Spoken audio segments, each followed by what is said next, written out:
Assalamualaikum warahmatullahi wabarakatuh. Tabi pun baik. Hari ini kita akan membahas tentang bedah buku tentang e-book panduan registrasi pangan olahan. Baik, sahabat BPOM, buku ini diterbitkan oleh Direktorat Registrasi Pangan Olahan tentang informasi umum registrasi pangan olahan, merupakan buku pertama. Baik, kita akan coba bahas atau bedah buku ini. Adalah tim penyusunnya, daftar isinya, ini adalah kata pengantar, dan ketentuan umumnya adalah bahwa setiap pangan olahan pada baik yang diproduksi di dalam negeri ataupun yang diimpor untuk diperdagangkan dalam kemasan eceran atau retail itu wajib memiliki izin edar. Ini adalah ketentuan umumnya. Jadi kata kuncinya adalah setiap pangan olahan yang diedarkan itu wajib ada izin edarnya, ya, terutama yang kemasan eceran ataupun retail. Baik, dasar hukumnya adalah Undang-Undang Nomor 18 Tahun 2012, PP 86 Tahun 2019, dan Peraturan Kepala Badan POM Nomor 27 Tahun 2017 tentang pendaftaran pangan olahan.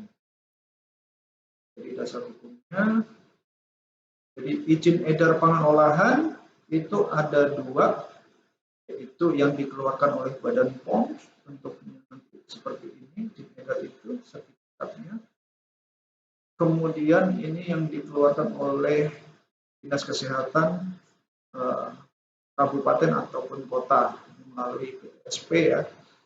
Izin edar yang dikeluarkan BPOM itu ada dua, yaitu izin edar BPOM RI MD, artinya untuk makanan dalam negeri, dan izin edar BPOM RI ML untuk makanan luar negeri. Diikuti dengan 12 angka, ya.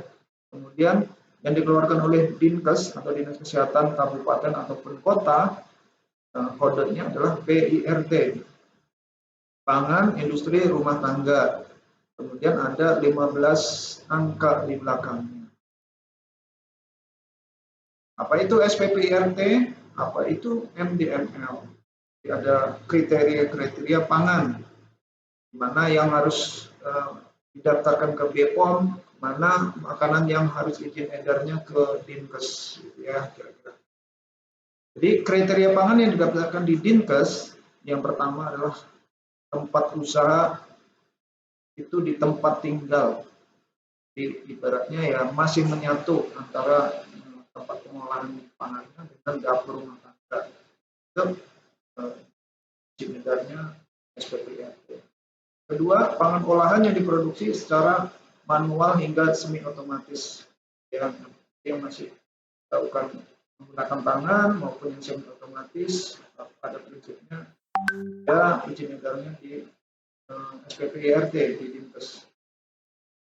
Kemudian untuk yang izin edarnya MD atau ML di BPOM, yang pertama kriterianya adalah lokasi produksi tersendiri atau terpisah dengan rumah tangga. Jadi harus dipisahkan, ya. Kalaupun terpaksa masih menyatu, berarti dia harus disekat. Kemudian yang kedua, pangan olahan diproduksi secara manual, semi otomatis ataupun otomatis, atau dengan teknologi tertentu, misalnya UHT, ultra high temperature, atau dengan pasteurisasi atau dengan heat pump. Itu izin edarnya ke BPOM MD, ya, PML. Kemudian jenis pangannya adalah seluruh jenis pangan olahan yang boleh didaftarkan ke BPOM MD atau M sesuai dengan peraturan teknis, yaitu Peraturan Kepala BPOM Nomor 27 Tahun 2017 tentang pendaftaran pangan olahan. ada kriteria-kriterianya sendiri, baik yang di SPPRT maupun yang di BPOM RIMD. Ini adalah pangan olahan dalam kemasan yang izin edarnya BPOM RIMD atau ML seperti ini ya. Jadi kodenya adalah ada kode BPOM RIMD, kemudian ada 12 digit angka di belakang. Kodenya adalah jenis pangan, provinsi, negara, nomor urut dan sebagainya, order, kemasan, ya ada 12 digit. Dan kemasannya ya macam-macam, ada kaca, ada karton, ada kardus, ada laminat, ada kaleng, aluminium, foil, komposit, ganda, dan lain-lain. Ini adalah jenis kemasan.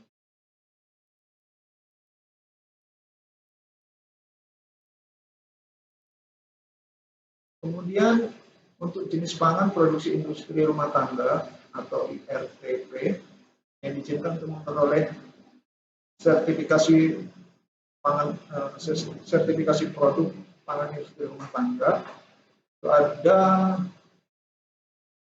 15 kategori sesuai dengan peraturan Badan POM nomor 22 tahun 2018 tentang pedoman pemberian sertifikat produksi pangan industri rumah tangga. Yang pertama adalah hasil olahan ikan kering masih boleh didaftarkan di Dinkes ya, di daftar SPPRT. Di antaranya adalah abon ikan, ikan kering, ikan asin, ikan asap, keripik ikan, udang kering, terasi kering, ikan goreng, dendeng, dan seterusnya. Dan hasil olahan daging kering, abon daging, dendeng daging, paru goreng kering, dan sebagainya. Kemudian hasil olahan unggas kering, di antaranya abon unggas, unggas goreng, dendeng, rendang, unggas, dan sejenisnya. Unggas ini contohnya adalah ayam, ada bebek, ada burung, dan sebagainya, itu masuk golongan unggas ya. Kemudian ada 3 kategori. Kemudian kategori keempat adalah hasil olahan kelapa. Di antaranya kelapa parut kering, keplak, serundeng kelapa, dan sejenisnya. Dan minyak dan lemak. Nah, minyak kacang tanah, minyak kelapa, minyak wijen, samin, dan sejenisnya. Termasuk VCO ya, virgin coconut oil, ini masih termasuk keluarga dari minyak dan lemak. Boleh. Kemudian hasil olahan sayur, antaranya acar, asinan sayur, manyasan sayur, dan seterusnya. Dan tepung dan hasil olahannya diantaranya adalah bihun, biskuit, bagelen, dodol, kerupuk, brem, kue kering, makanan goreng, mie kering, dan seterusnya. Ini masuk di kelompok tepung dan hasil olahannya. Kemudian kembang gula dan madu, termasuk juga gula, diantaranya gula merah, kembang gula, permen, kembang gula, gulali, madu, sirup, enting-enting, ipang, ampiang, dan sejenisnya. Ini juga silakan didaftarkan ke PIRT. Kemudian bumbu, antaranya bumbu masakan kering, bawang goreng, cuka fermentasi, dan sejenisnya, ini juga masuk kategori. Kemudian selai, jelly, dan sejenisnya, diantaranya jam, selai, jeli buah, jeli agar, dan sejenisnya. Ini pun silakan. Kemudian yang terakhir, kopi dan teh kering, diantaranya kopi biji kering, bubuk teh, bubuk kopi, dan sejenisnya. Ini juga silahkan didaftarkan di SPPIR. Kemudian untuk minuman serbuk, diantaranya adalah minuman serbuk kopi, minuman serbuk berparisa, minuman serbuk gula kopi, dan sejenisnya. Yang masuk kelompok minuman serbuk juga silahkan. Kemudian hasil olahan biji-bijian, kacang-kacangan, dan umbi, diantaranya keripik umbi, keripik biji-bijian, rengginang, kremes umbi, jagung berondong, dan seterusnya. Kemudian rempah-rempah, ya Di antaranya ada rempah-rempah, di antaranya bawang merah kering, eh, bawang putih kering, cabai kering, bubuk cengkeh dan sebagainya. Ini juga bisa didaftarkan di PIRT. Kemudian hasil olahan buah, diantaranya keripik buah, buah kering, lepok pisang, asinan, dan sebagainya juga termasuk um, pangan olahan yang bisa didaftarkan di Dinkes ya. Adalah SPP. Pangan yang tidak wajib didaftarkan di BPOM, tapi boleh juga kalau didaftarkan, tapi ini tidak menjadi hal yang wajib. Caranya yang pertama adalah yang masa simpannya kurang dari 7 hari tidak wajib untuk didaftarkan. Kemudian yang diimpor dalam jumlah kecil atau sebagai bahan maintenance ya, misalkan dari oleh-oleh itu tidak perlukan, tidak wajib untuk didaftarkan. Dan yang digunakan lebih lanjut sebagai bahan baku, misalnya kemasannya besar banget, 50 kg, nah itu kan bukan kemasan retail ya, kemasan eceran. Wajib. Dan pangan olahan dalam jumlah besar dan tidak dijual secara langsung pada konsumen, itu tidak wajib. Yang kelima, diolah dan dikemas di hadapan pembeli. Ini juga tidak wajib. Kemudian pangan siap saji tidak wajib didaftarkan di BPOM, dan yang mengalami pengolahan minimal. Apa yang dimaksud dengan pengolahan minimal? Di antaranya ketika pangan tersebut atau makanan tersebut dari bahan bakunya itu hanya mengalami proses minimal, di antaranya adalah pencucian atau pengupasan, pengeringan, penggilingan, pemotongan, penggaraman, pembekuan, pencampuran dan atau gaji tanpa penambahan BTP. BTP itu adalah bahan tambahan pangan, kecuali BTP untuk pelilinan, ya, untuk pelapisan itu dressing misalnya. Itu untuk pangan segar itu pendaftarannya dilakukan di kementerian terkait ya. Kalau gas ya di kementerian yang berhubungan dengan gas, pada pertanian, ya. Kalau asal ikan ya ke Kementerian Perikanan, kalau asal hewan ya ke Kementerian Pertanian atau di kementerian yang terkait. Kemudian pangan olahan yang wajib daftar, kalau tadi adalah yang tidak perlu didaftarkan, sekarang yang wajib daftar diantaranya itu satu, pangan olahan yang dijual dalam kemasan eceran, ya. Kemudian pangan fortifikasi. Jadi fortifikasi ini adalah pangan yang sengaja diperkaya dengan nutrisi tertentu. Nah, di antaranya misalkan adalah garam ya, garam dapur itu sengaja ditambahkan KiO3 gitu ya. Nah, sehingga ya wajib didaftarkan di BPOM.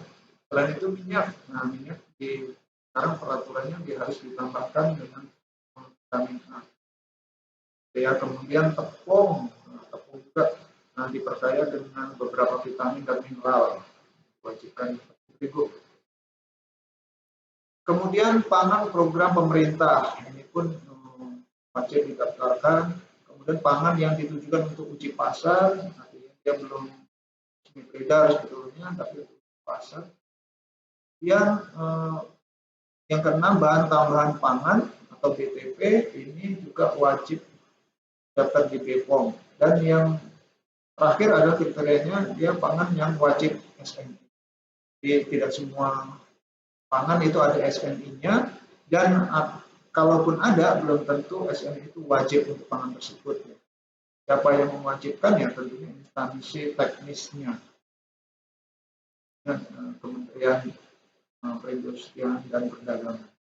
Nah, untuk pangan yang wajib SNI itu diantaranya adalah air mineral alami, air embun, AMDK, AMDK air mineral, AMDK air demineral, kemudian garam konsumsi beriodium, minyak goreng sawit, kopi instan, tuna dalam kaleng, sarden dan makarel dalam kaleng, tepung terigu, kakao bubuk, gula kristal putih. 2, 3, 4 ini. Ada 12 pangan yang sudah wajib SNI. Dan semua makanan yang wajib SNI, ya izin edarnya boleh atau harus ke Badan POM. Pertanyaan, siapa yang mengeluarkan SNI? Lembaga sertifikasi produk. Dan diurus dulu SNI-nya kalau ingin mendaftar ke BPOM harian.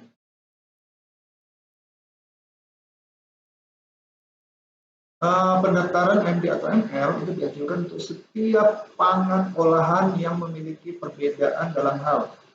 Jadi misalkan maksudnya gini, satu perusahaan itu mempunyai produk, nah setiap produk apakah itu harus mempunyai nomor izin edar masing-masing? Jawabannya adalah ya, kalau masing-masing produk tersebut memenuhi kriteria seperti ini. Yang pertama adalah jenis pangan. Jika jenis pangannya berbeda, nah itu tentu akan terbit nomor izin edar masing-masing. Ya. Kedua, komposisi. Jadi kalau komposisinya berbeda atau daftar bahannya berbeda, ya satu aja berbeda, nah dia wajib ada izin edarnya juga. Gitu. Kemudian desain label, desain labelnya juga satu atau dua itu menentukan izin edarnya, apakah satu atau dua. Dan jenis kemasan, jadi walaupun isinya sama tapi kemasannya berbeda, itu diperlukan nomor izin edar yang berbeda. Selanjutnya nama atau alamat produsen wilayah Indonesia. Kalau nama atau alamatnya berbeda juga akan berubah nomor izin edar atau diperlukan izin edar yang berbeda. Kemudian nama atau alamat importer. Yang terakhir adalah nama dan atau alamat produsen asal luar negeri. Yaitu ya,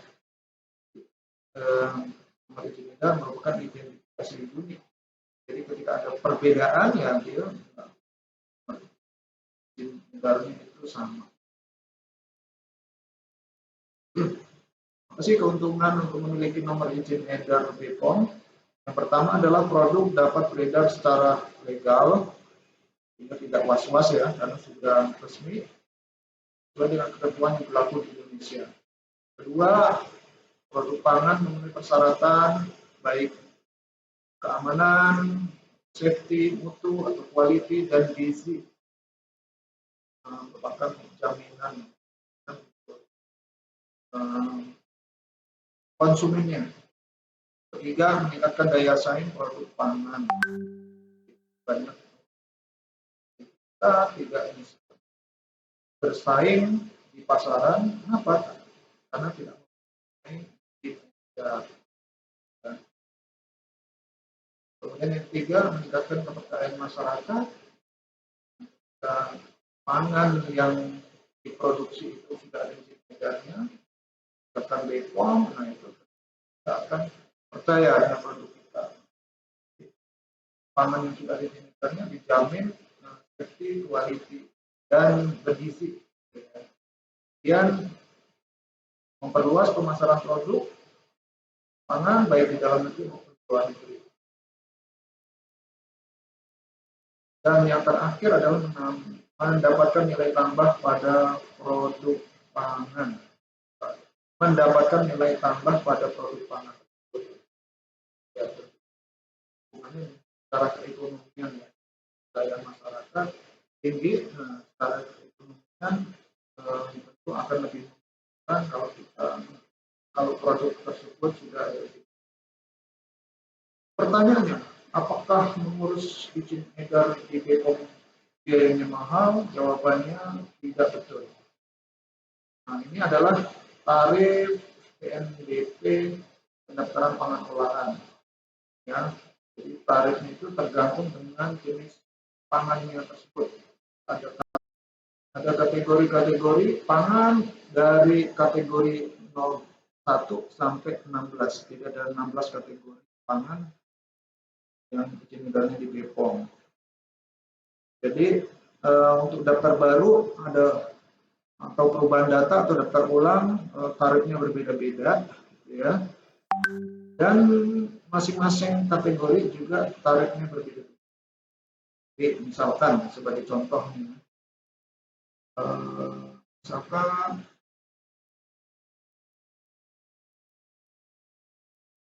kalian ini lemak, minyak, dan emulsi minyak gitu ya. Untuk daftar baru hanya tarifnya hanya 300.000. Ya. Memang ada yang mahal juga sih, pangan berklaim, tapi ya jarang. Produk pangan berklaim kan jarang. Umumnya adalah untuk yang kategori 1 sampai 16. Di antara yang termahal adalah 3 juta, yang termurah 200.000, itu untuk PTT. Ya. Itu untuk pendaftaran baru. Untuk daftar ulang, lebih murah lagi. Paling murahnya 150. Ini tarifnya bisa di-download juga di Google ya. Caranya ketik aja PNBP Badan POM.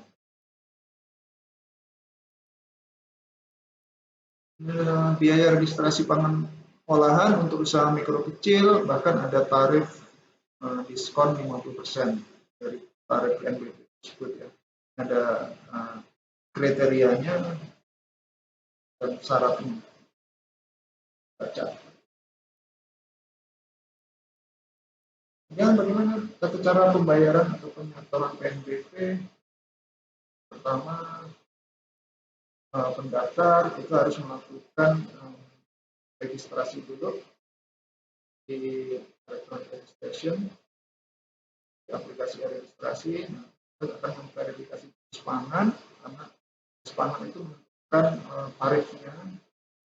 Kemudian setelah diverifikasi kita akan terbit SPB ya, surat perintah bayar. Ini ya, dari bisa dibayar. Metode pembayarannya bisa di kantor pos, bisa di ATM, bisa di e-banking atau di electronic data capture atau EDC. Kira-kira seperti ini yang bisa saya sampaikan. Terima kasih. Assalamualaikum warahmatullahi wabarakatuh.